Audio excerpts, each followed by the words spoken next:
Hello everyone, welcome to Apna Guruji, and in this video we are going to study about reflection of light by spherical mirrors. So previous video we have already studied about refraction of class ICSE 8, and in this video we are going to study about reflection of light by spherical mirrors. So आप लोगों को पता होगा plane mirror पे भी reflection के बारे में हम लोग पढ़ चुके थे ऑलरेडी। अगर वो वीडियो आप नहीं देखे तो आप मेरे चैनल पे जाकर वीडियो देख सकते हैं। तो रिफ्लेक्शन मतलब सिंपली क्या होता है, when the rays of light bounce back to the same medium after striking on a smooth surface, that is known as reflection. तो यहाँ पे हम लोग स्पेरिकल मिरर्स का देखेंगे। स्पेरिकल मिरर्स का सिंपली क्या होता है, स्पेरिकल मिरर्स को हम लोग दो पार्ट में डिवाइड करते हैं, एक कनकेव होता है, एक कन्वेक्स होता है। तो कनकेव और कन्वेक्स को हम लोग अगर समझने के लिए देखेंगे तो एक बॉल को हम अगर बीच से कट करेंगे तो इनसाइड एक होलो सब्सटेंस मिलेगा और आउटसाइड एक तो आउटवर्ड सब्सटेंस मिलेगा। तो ये जो इनवर्ड वाला सरफेस रहता है इसे हम कनकेव सरफेस बोलते हैं, और ये जो आउटवर्ड वाला सरफेस रहता है इसको हम कन्वेक्स सरफेस बोलते हैं।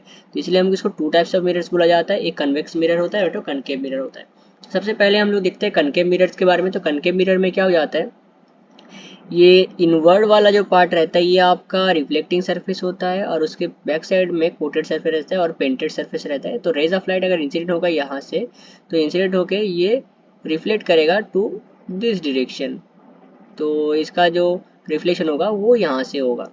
ये हो गया हमारे कनकेव मिरर में। लेकिन कन्वेक्स मिरर में क्या हो जाता है, इसका ऑपोजिट होता है। जैसे कि रिफ्लेक्टिंग सरफेस आउटवर्ड रहता है और पेंटेड सरफेस इनवर्ड रहता है। तो रेज ऑफ लाइट यहाँ से आया, ये सिंपली क्या हो जाता है, डाइवर्ज हो जाता है। मैं बताऊंगा इसको कैसे हम आइडेंटिफाई करेंगे। और जो कनकेव मिरर्स होता है ये सिंपली क्या होता है, कन्वर्जिंग रेज ऑफ लाइट होता है। जितने भी सारे रेज ऑफ लाइट इसके ऊपर इंसिडेंट होगा सब कुछ सब ये कन्वर्ज हो जाएगा टुवर्ड द सेंट्रल। और यहाँ पे कन्वेक्स मिरर में क्या हो जाता है, इसे डाइवर्जिंग मिरर भी बोला जाता है, क्योंकि रेज ऑफ लाइट यहाँ पे इंसिडेंट होने के बाद ये डाइवर्ज हो जाते हैं। तो ये आपका कनकेव और कन्वेक्स मिरर का हो गया। अभी यहाँ पे कुछ पॉइंट्स के बारे में देखते हैं हम लोग। जैसे अगर मिरर में देखेंगे तो मिरर का अगर हम लोग सेंटर से एक लाइन ड्रॉ करेंगे तो उस लाइन को हम लोग प्रिंसिपल एक्सिस बोला जाता है।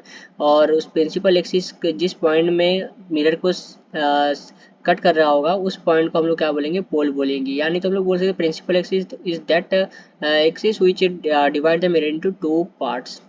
तो ये आपका प्रिंसिपल एक्सिस हो गया। फिर आता है पोल और स्पेरिकल मिरर। पोल आपका क्या हो जाता है, the central point of the reflecting surface of the spherical mirror is termed as pole. तो यहाँ पे जो आपका मिरर हो गया उसका जो पॉइंट सबसे सेंटर वाला पॉइंट जो होता है उसे हम क्या बोलते हैं, इसका पोल बोला जाता है। और उसके बाद आता है centre of curvature. Centre of curvature is the centre of sphere from the with the given sphere of the form. तो अगर हम लोग मान लीजिए ये वाला एक मिरर जो कनकेव मिरर हो गया या कन्वेक्स मिरर हो गया, ये एक स्पेरिकल सरफेस का पार्ट होगा। तो स्पेरिकल सरफेस का पार्ट होगा तो जिस भी स्पीयर का ये पार्ट है उस स्पीयर का जो सेंटर होगा उसे हम क्या बोलते हैं, सेंटर ऑफ कर्वेचर बोला जाता है। ये centre of curvature of A concave mirror होता है और ये centre of curvature of a convex mirror होता है। फिर आता है आपका रेडियस ऑफ कर्वेचर। तो रेडियस ऑफ कर्वेचर ये सारा पॉइंट आपको याद रखना होगा, बहुत इंपॉर्टेंट है। ये जो आपका रेडियस आ गया इसे हम क्या बोलते हैं, रेडियस ऑफ कर्वेचर बोला जाता है। सेंटर से लेके पोल तक का जो डिस्टेंस होता है उसे हम लोग रेडियस ऑफ कर्वेचर बोला जाता है। या जिस भी स्पीयर का ये मिरर पार्ट है उस स्पीयर का जो रेडियस होगा उसे हम रेडियस ऑफ कर्वेचर भी बोल सकते हैं। फिर आता है principal axis of the spherical mirror. तो principal axis of spherical mirror क्या हो जाता है, this is an imaginary straight line passing through the pole to the centre of curvature.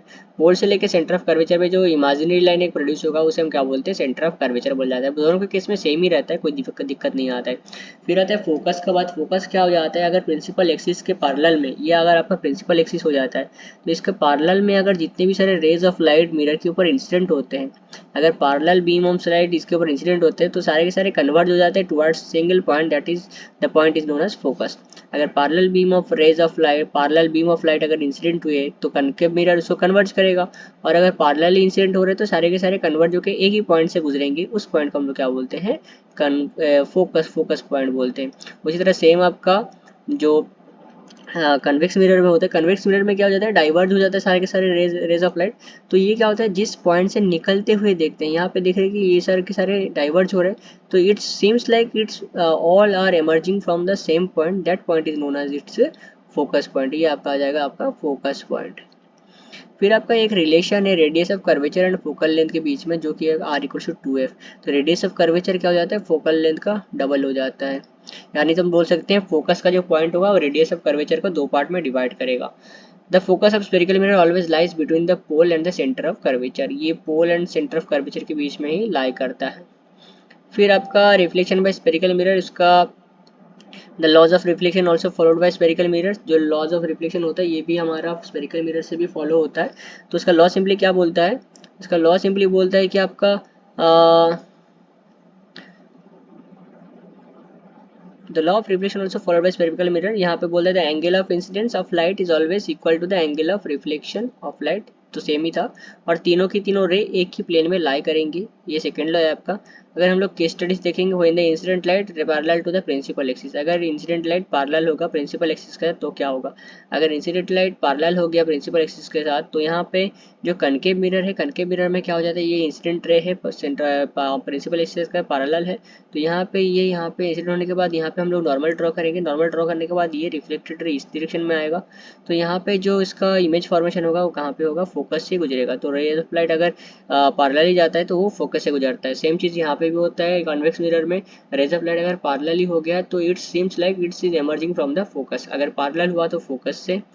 उसके बाद नेक्स्ट वाला हमारा कॉन्सेप्ट है when the incident light passes through the focus of concave mirror, अगर फोकस से गया तो क्या होगा, जैसे कि पैरेलल से गया था तो फोकस से गया, अब यहाँ पे फोकस से इंसिडेंट हुआ तो वो पैरेलली मूव करेगा, फोकस से इंसिडेंट हुआ तो वो पैरेलली मूव करेगा। इसको आपको समझना है, अगर पैरेलल इंसिडेंट हुआ तो फोकस से जाएगा, फोकस से इंसिडेंट हुआ तो पैरेलली जाएगा, दोनों के केस में सेम रहेगा, बस इमर्जिंग और रिफ्लेक्टिंग का बात है।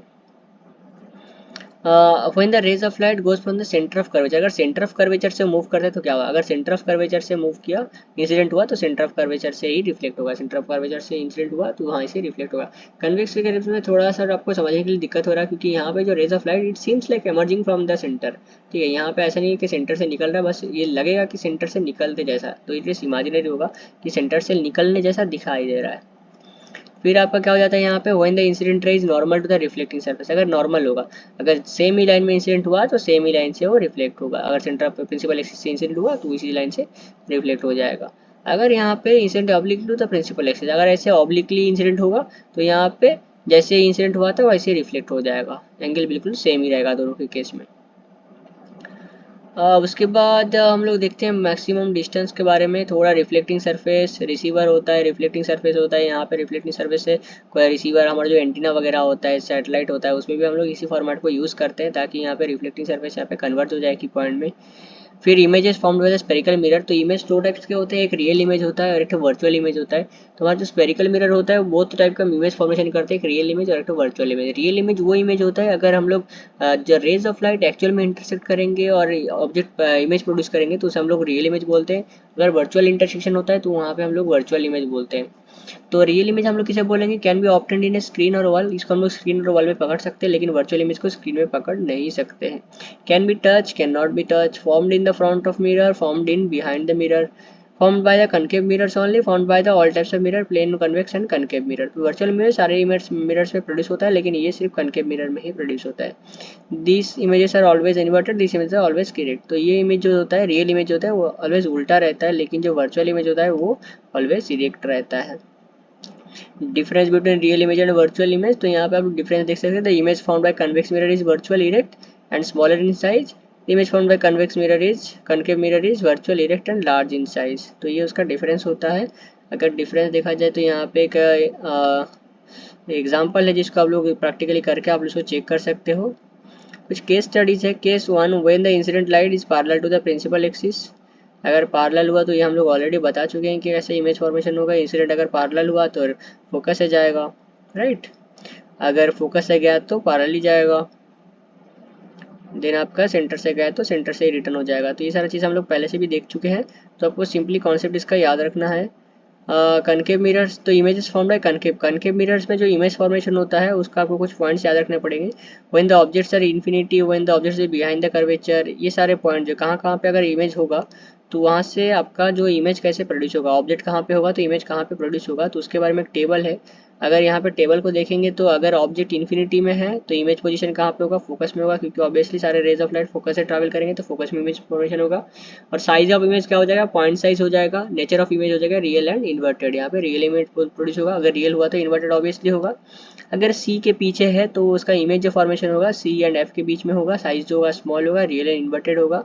अगर सेंटर ऑफ कर्वेचर में है तो उसका इमेज भी सेंटर ऑफ कर्वेचर में प्रोड्यूस होगा, लेकिन उल्टा होगा, रियल होगा सेम एज दैट साइड, और ऑब्जेक्ट का साइज भी सेम होता जाएगा। अगर बिटवीन सी एंड एफ है तो बिहाइंड सी होगा, एनलार्ज होगा, रियल एंड इन्वर्टेड होगा।